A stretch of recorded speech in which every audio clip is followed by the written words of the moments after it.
Can we just say that sundresses are just fantastic for the summer months because it's hot and it sucks. Hello everyone, it is Samantha and I hope you guys are having a fantastic day today. I'm here today to film a new book tag. It is the Who Am I book tag. This book tag was actually created by PBS Studios in conjunction with the Great American Read. This is a project that started in May and is running through autumn, where Americans will be able to vote for their favorite all-time book from a pool of about 100 books that were selected in a national survey. I'll have all of the information and the voting link down below if you guys like to check it out. But I think it's a fantastic endeavor because it's encouraging people to read and discuss and share their favorite books, which, as you guys know, is one of my favorite things, as many booktubers' favorite things to do. Hence the reason we have these channels. So they created this book tag to kind of celebrate that, and I'm here to answer all of these questions today. Question number one is, if your life was a genre, what genre would it be? I feel like this one's hard. I feel like it would be contemporary, but more along the lines of like Little Woman / Anne of Green Gables if they took place in like a modern time period. I wish I lived into the fantasy genre, but apparently magic isn't real, which is really, really freaking unfortunate, but you know, I'm surviving. Question number two is, what villain from a book do you most identify with? This is a hard one because I hope I don't identify with a villain. Okay, I'm gonna be totally frank. I have sat here for the past 5 minutes trying to think of a villain I identify with, and I can't think of one. Like, I can't think of it in like an kind of gray character. Okay, no. Let's just go with Nona from the Red Sister / Gray Sister books by Mark Lawrence, because she's kind of villainesque. Like, she doesn't really try to be, but she does do some things that are kind of crappy and not the best decision making. But she's young and she's still trying to fight for what she believes in, and she's trying to do what she believes is right, even though it may not necessarily be correct to the rest of the world. So she's definitely kind of painted as a villain by some of the characters. I mean, I guess that's kind of how villains work, because villains don't think they're villains, do they? Whatever. We're just gonna go with Nona because that's the closest I can come to, even though she's kind of more of a hero than a villain. We're just gonna roll with it. Question number three is, what protagonist are you most similar to? This is a tough one. I think I would say I'm a mix between Jo from Little Woman and Anne from Anne of Green Gables, which feels really kind of egocentric to say that because they're both kind of fantastic people in a way that I don't feel like I am. But I feel like I have the kind of the tomboyishness of Jo, particularly when I was younger. I was very much a tomboy, and the love of adventure and wanting fantastical things to kind of happen, which I think is something that actually Jo and Anne both share, and how they're both full of whimsy and, you know, they enjoy the everyday beauty of life, which I try to do. Not always successfully, but I definitely try. So if I had to choose two protagonists, I would say it's Jo and Anne.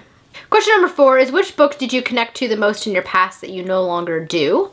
For this one, I'm going to say the Black Cauldron series by Lloyd Alexander. This was a series that I loved so much when I was a kid, and I just read them so fast because I could not get enough of it. But I tried rereading the Book of Three, which is the first book, about 2 years ago, and it wasn't as good as I remember it being.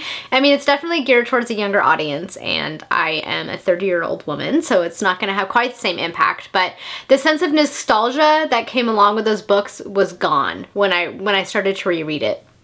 So I would say that was the most disappointing reread I've done since I was a child, because it was not as good as I remember it being. Question number five is, what recent book read would you most want to be in? Like, what book would you want to be a character in? I mean, I read a lot of fantasy and some really terrible, terrible things happen in these books, so none of them. I'm gonna go with Maude by Melanie Fishbane. This is a story that is based on the life of Ellen Montgomery, who is the author of Anne of Green Gables. And I would like to be a character in this book to help her, because she was surrounded by terrible relatives and really had to struggle the first half of her life. So I would have liked to have been a character in this book, so I could have been a friend to Ellen Montgomery and, you know, be there for her and help her deal with her terrible, terrible stepmother, who was a horrible, horrible person. Question number six is, how do your reading habits show off your personality? I would say one of my reading habits is that I tend to not read for super long periods of time, like an hour max, and then I have to go and do some other stuff. And I tend to be really, really restless. Like at work, I have to like get up and walk around like at least once an hour because I start to lose focus and I have to just like get up and move around and do things. Like I just feel like I have a lot of energy that I have to expend. So that is definitely something that is characteristic of my personality as a whole. The other thing is that one of my other reading habits is reading more than one book at once, and I think this is also indicative of my personality in that I tend to get bored with things fast, or I just have to bounce around between things because I just have a lot going on in my head and I just need other things to kind of take that focus. So I would say that that's another thing that's kind of indicative of my personality. And the final question is, what book taught you something about yourself? I don't know if this completely answers the question, but it's the closest thing I can come to. And that is The Song of the Lioness Quartet by Tamara Pierce. I read this series when I was 14 years old, a freshman in high school. And up to this point, I did not like the fact that I was a girl because I felt like boys got to have all the fun and that they got to do more things than girls did. And up to this point, I was like a hardcore tomboy. I dressed in boys' clothes.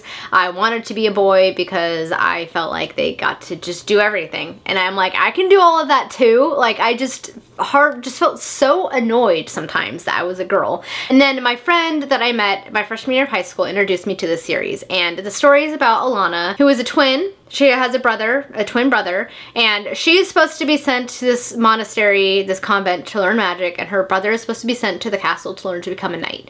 And they end up switching places because he wants to go learn magic and she wants to be a knight. This is set in a world where women can't become knights, but she doesn't believe in that. She knows she can do it just as good as any boy. So she poses as a boy and she travels to the capital and she, for years, trains to become a knight. And she, you know, soon the truth comes out and she kind of proves to everybody that a girl can do everything a boy can do.